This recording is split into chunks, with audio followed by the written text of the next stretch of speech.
자, 최상병 사건 점점점 윤석열을 향해 가고 있습니다. 대통령실, 국방부, 해병대 2, 3분 간격 꼬리 무는 통화 JTBC 단독 보도가 나왔는데요. 군 검찰이 법정에 김계환 해병대 사령관 통화 기록을 냅니다. 법정에 제출된 자료예요. 이거를 들여다보니까 8월 2일이 어떤 날이냐? 해병대에서 경찰에 자료를 넘기고 그걸 다시 회수해 간 날이에요. 이날 낮 12시 50분에 김계환 사령관 통화 기록에 상대방이 지워진 누군가에게 전화를 받아 7분 52초 동안 통화를 했어요. 이게 누군지 알아봤더니 임종득, 지금 경북 영주 봉화 여기에 당선된 사람 임종득이 전화를 한 겁니다. 국가안보실 2차장이 했어요.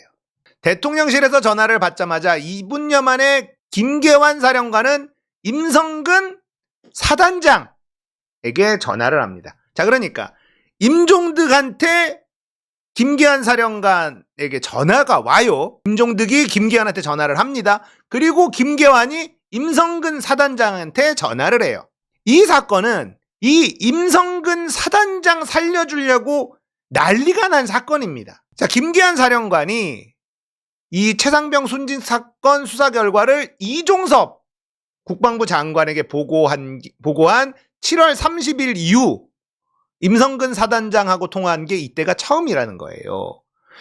이때까지는 임성근이 혐의자 명단에 들어있었기 때문에 사건이나 혐의에 대한 대화를 했는지 확인이 필요하다.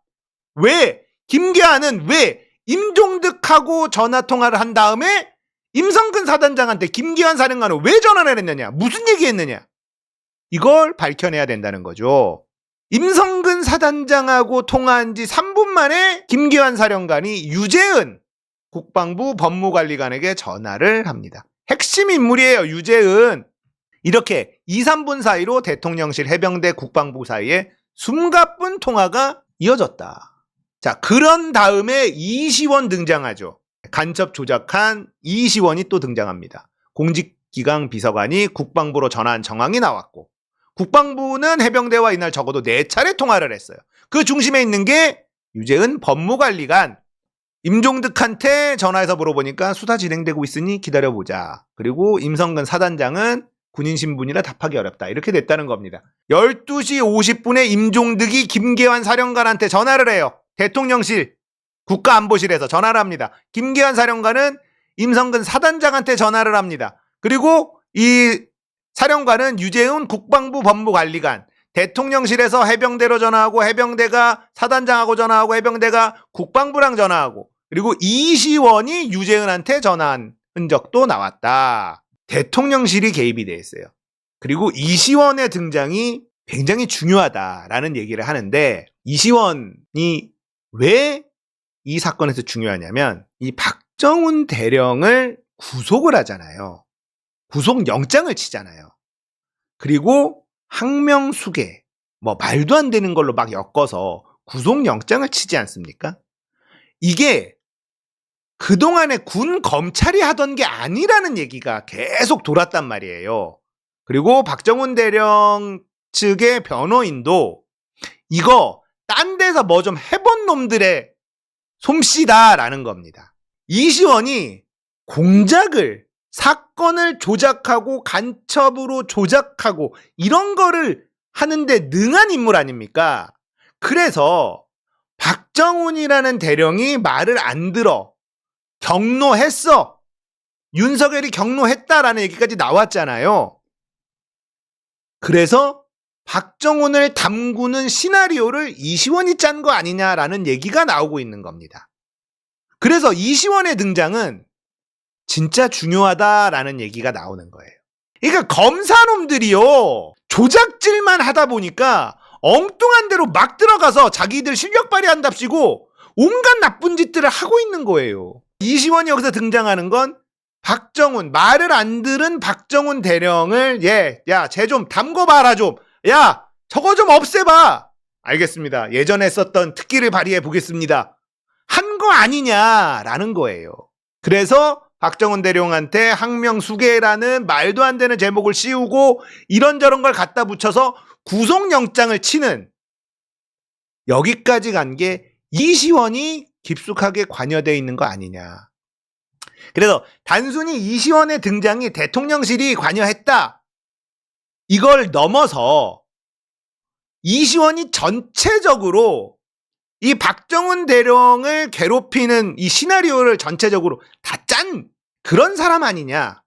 그래서 박정훈 대령 측 변호인은 이 박정훈 대령이 구속영장이 나오고 제목을 뒤집어 씌우고 막 괴롭히는 이 과정이 군 검찰이 하던 게 아니다라는, 특수부가 잘하는 조작질을 해본 놈들이 하던 솜씨다라는 얘기가 나왔다라는 거예요.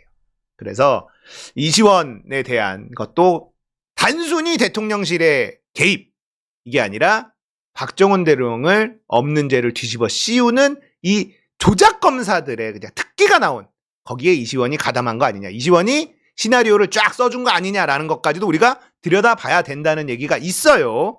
충분히 그런 개연성이 있죠. 자, 공수처는요, 포렌식을 다 끝냈다, 최상병 수사 외압 핵심 피의자 본격 소환한다, 특검 얘기가 나오니까 우리는 특검을 지금 염두에 둘 필요가 없다, 우리는 간다, 우리 갈 길 간다.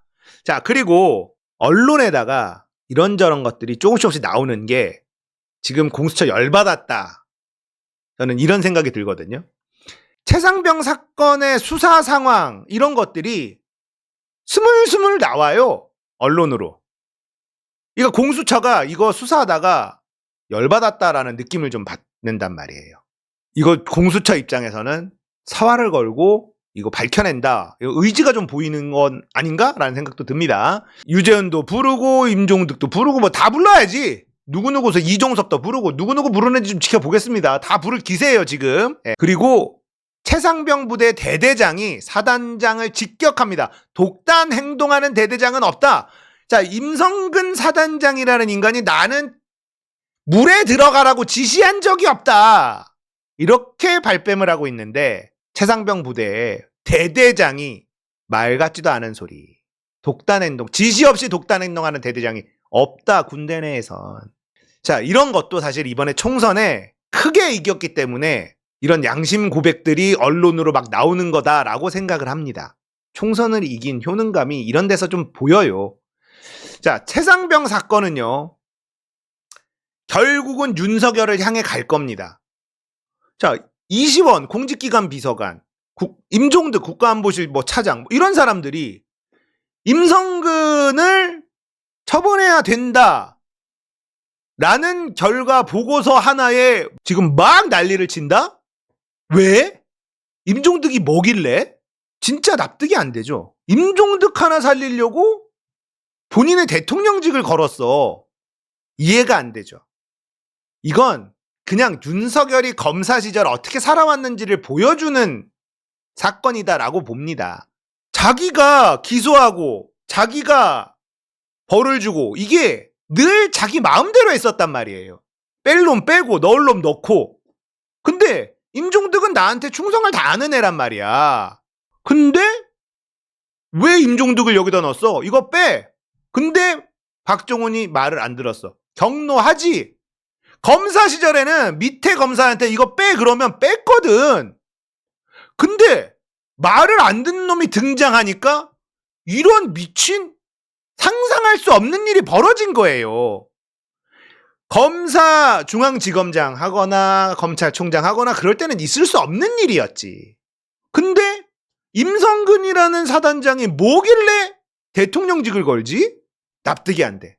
근데 그건 검사 때 하던 버릇이 그대로 남아있는 겁니다. 검사 때 하던 버릇이 그대로 남아있어서 화가 난 거야 그냥. 근데 이제 일이 막 커지고 나니까 이거 하면 안 되는 거였어? 지금 이런 거죠. 최상병 특검 가면 이거 탄핵될 수도 있는 거죠.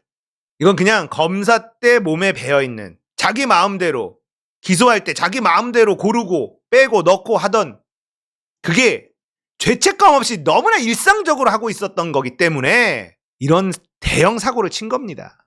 최상병 사건으로, 최해병 사건으로 윤석열은 탄핵당할 거다. 여기에 양평 고속도로 사건까지 특검에 같이 들어간다면 탄핵은 확실하다. 라고 생각합니다.